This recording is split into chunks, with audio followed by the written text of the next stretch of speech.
Bengaluru cafe സ്ഫോടനക്കേസുമായി ബന്ധപ്പെട്ട് കോയമ്പത്തൂരിലും ആന്ധ്രാപ്രദേശിലും NIA പരിശോധന നടത്തുന്നു. കോയമ്പത്തൂരിൽ സായിബാബ റോഡിലെ 2 ഡോക്ടർമാരുടെ വീടുകളിലാണ് പരിശോധന. ആന്ധ്രാപ്രദേശിലെ അനന്തപൂർ ജില്ലയിൽ ഒരാൾ കസ്റ്റഡിയിൽ. മനേഷ് മൂർത്തി ചെന്നൈയിൽ നിന്ന് കൂടുതൽ വിവരങ്ങളുമായി ചേരുന്നു. മനേഷ്, എന്താണ് അന്വേഷണത്തിന്റെ വിശദാംശങ്ങൾ?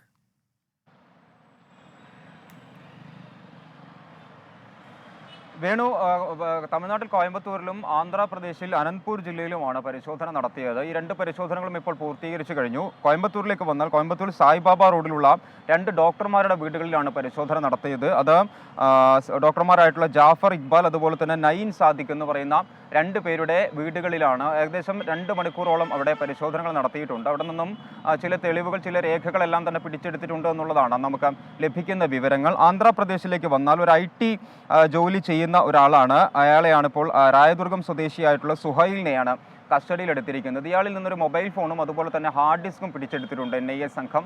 എന്തായാലും ഈ 2 പരിശോധനകളും ഇപ്പോൾ പൂർത്തീകരിക്കുന്നു. നമുക്കറിയാം, രാമേശ്വരം കഫേ സ്ഫോടനക്കേസുമായി ബന്ധപ്പെട്ട് 2 പേരെയാണ് ഇതുവരെ അറസ്റ്റ് ചെയ്തിരിക്കുന്നത്. അത് ഒന്ന് ഈ സ്ഫോടനം നടത്തിയ ആള് ഹുസൈൻ ഷാസിബ് എന്ന് പറയുന്നയാൾ, അതുപോലെ തന്നെ അബ്ദുൾ മദീനാണ് മറ്റ് സഹായങ്ങളെല്ലാം തന്നെ ഈ സ്ഫോടനത്തിന്റെ ആ ഒരു സമയത്തെ സഹായങ്ങളെല്ലാം തന്നെ ചെയ്തു കൊടുത്തത്. അങ്ങനെ 2 പേരെയാണ് നിലവിൽ NIA അറസ്റ്റ് ചെയ്തിരിക്കുന്നത്. ബാക്കിയുള്ള പ്രതികളിലേക്ക് കൂടി എത്തുന്ന തരത്തിലാണ് ഈ ഒരു പരിശോധന പുരോഗമിക്കുന്നത് എന്നുള്ളതാണ് നമുക്ക് മനസ്സിലാക്കാൻ സാധിക്കുന്നത്. ഇവിടെ തമിഴ്നാട്ടിലും ആന്ധ്രയിലും മാത്രമല്ല, മറ്റ് 11 സംസ്ഥാനങ്ങളിൽ കൂടി ഇതുമായി ബന്ധപ്പെട്ട പരിശോധന നടത്തുന്നുണ്ട് എന്നുള്ളതാണ് നമുക്ക് ലഭിക്കുന്ന വിവരങ്ങൾ.